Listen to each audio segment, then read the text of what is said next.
Assalamualaikum warahmatullahi wabarakatuh. Pada kesempatan kali ini, izinkan saya untuk memberikan satu paparan tentang mata kuliah sistem operasi. Sebelumnya, saya coba perkenalkan diri saya. Nama saya Iwan Lesmana. Di sini saya bertugas atau ditugaskan oleh program studi untuk mengajar mata kuliah sistem operasi. Saya home base di Fakultas Ilmu Komputer, itu di program studi Teknik Informatika. Untuk riset ya atau ketertarikan riset saya itu di bidang IT forestry atau lebih ke arah IT yang berbasis di kehutanan. Oke, di sini ada email saya ya. Jadi teman-teman nanti untuk tugas ya, atau nanti tugasnya mungkin kita by ikhlas ya. Tetapi kalau misalkan ikhlas tidak bisa, nanti boleh kirim via email saya. Kemudian ini nomor HP saya. Di sini saya aktif di Telegram, di WA ya, dan nomor handphone saya juga aktif. SMS juga bisa. Oke, kita masuk ke sistem operasi.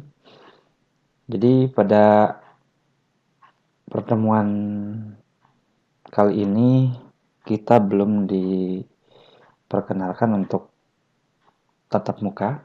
Ya, nanti mungkin satu kali atau dua kali kita akan melakukan pertemuan secara live ya, bisa menggunakan Google Meet atau via Zoom. Oke, ya, di dalam sistem operasi ini ada beberapa sasaran mata kuliah yang teman-teman mungkin outputnya seperti apa. Ya, jadi teman-teman nanti bisa memahami tentang peran penting sistem operasi dan menjaga keberlangsungan sistem operasi secara utuh. Oke, mungkin teman-teman sistem operasi atau di benak teman-teman mata kuliah sistem operasi itu adalah cara pengoperasian atau cara penggunaan sistem operasi. Tetapi di sini kita tidak hanya ke arah sana, tetapi kita akan menjelaskan atau mempelajari secara lebih dalam lagi ya tentang sistem operasi, tentang proses-proses di dalamnya, tentang security dan sebagainya. Kemudian di sini ada tujuan atau kompetensi lulusan. Yang pertama, dapat merancang sendiri ya atau memodifikasi sistem operasi yang telah ada sesuai kebutuhan teman-teman.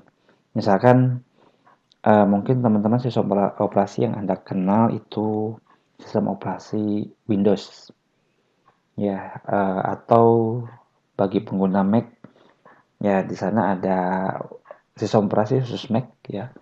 Biasanya ada apa namanya, Yosemite dan sebagainya ya. Itu salah satu varian dari Macintosh ya. Jadi ada satu sistem operasi mungkin yang free ya, mungkin yang teman-teman bisa kenal ya, yang namanya Linux. Nah, Linux itu bisa dimodifikasi sesuai kebutuhan. Ya, misalkan Anda bekerja di lingkup government atau pemerintahan. Jadi sistem operasi bisa dimodif sedemikian rupa menjadi sistem operasi yang sesuai dengan e-government misalkan. Oke, itu salah satu tujuannya. Nanti untuk secara teknis dan pembuatannya teman-teman bisa searching di Google atau mungkin bisa komunikasikan dengan saya. Oke, kemudian tujuan lain yaitu menguasai dasar-dasar sistem operasi sehingga mampu kenali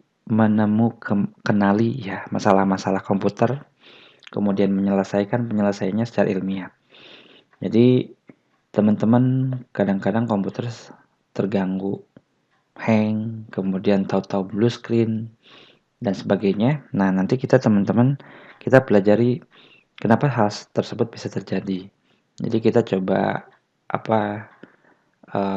menyelesaikannya secara ilmiah tentunya di dalam mata kuliah ini. Kemudian dapat menilai sistem operasi dan memilih alternatif sistem operasi sesuai tujuan pembangunan sistem. Nanti teman-teman setelah lulus dari ilmu komputer itu biasanya akan menjadi salah satu acuan ya oleh masyarakat atau oleh kalangan awam. Mungkin teman-teman nanti akan diminta sistem operasi atau laptop yang seperti apa dan sebagainya, nanti ujung-ujungnya sistem operasi ya. Misalkan perbandingan antara sistem operasi Windows 7 dengan Windows 10. Manakah yang terbaik misalkan.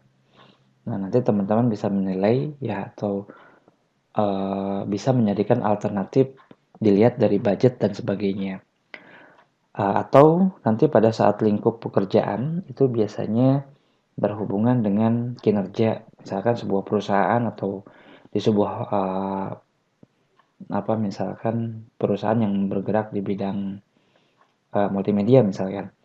Jadi teman-teman bisa merekomendasikan sistem operasi yang kira-kira cocok untuk multimedia. Misalkan multimedia itu lebih cocok ke komputer atau sistem operasi yang dikeluarkan oleh Apple atau Macintosh seperti itu. Kemudian dapat meningkatkan pemanfaatan sistem operasi sehingga meningkatkan kinerja sistem komputer. Oke, sistem operasi atau mungkin laptop atau komputer yang ada di rumah yang hanya bisa dimanfaatkan sebagai alat ketik misalkan atau misalkan hanya untuk main game dan sebagainya. Tetapi di dalam mata kuliah ini apa sih pentingnya sistem operasi? Apa sih kelebihan sistem operasi sehingga sistem operasi atau komputer yang kita gunakan atau laptop yang kita gunakan itu bisa maksimal seperti itu. Kemudian prasyarat, di sini ada pun prasyarat untuk mata kuliah ini. Yang pertama sebetulnya untuk sistem operasi ini ditawarkan seharusnya di semester 5 ya.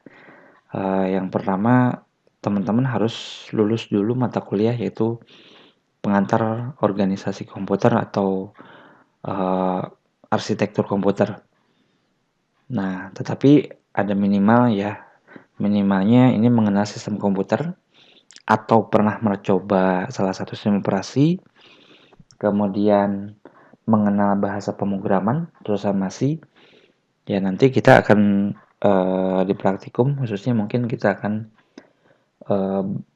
ya banyak ya yang mungkin coding-coding C sederhana.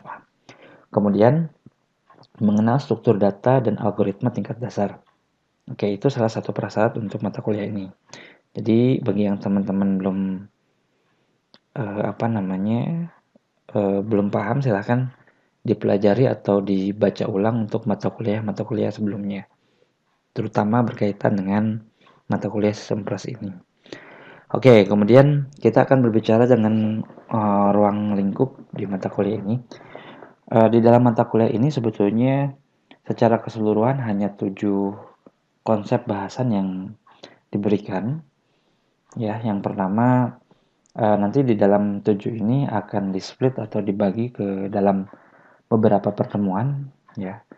Jadi yang pertama di sini ada konsep dasar sistem komputer, nanti yang akan kita lanjutkan setelah overview atau pengenalan mata kuliah ini.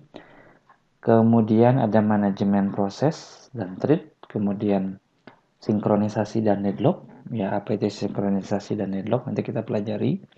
Kemudian manajemen memori, kemudian virtual memory, ya, manajemen file atau sistem directory, ya. Kemudian manajemen input output dan disk, kemudian yang terakhir adalah keamanan sistem. Oke, ini ada pun daftar pustaka yang teman-teman bisa rujuk ya. Untuk slide ini saya mengacu pada Silberschatz dan William Stalling di sini. Jadi Silberschatz dan Stalling yang paling utama. Adapun Tannenbaum ya, ada beberapa materi yang diambil dari Tannenbaum. Dan yang 1, 2, 3 ini ya Silberschatz, Tannenbaum dan William Stalling ini uh, untuk pengantarnya atau bahasanya masih menggunakan bahasa Inggris.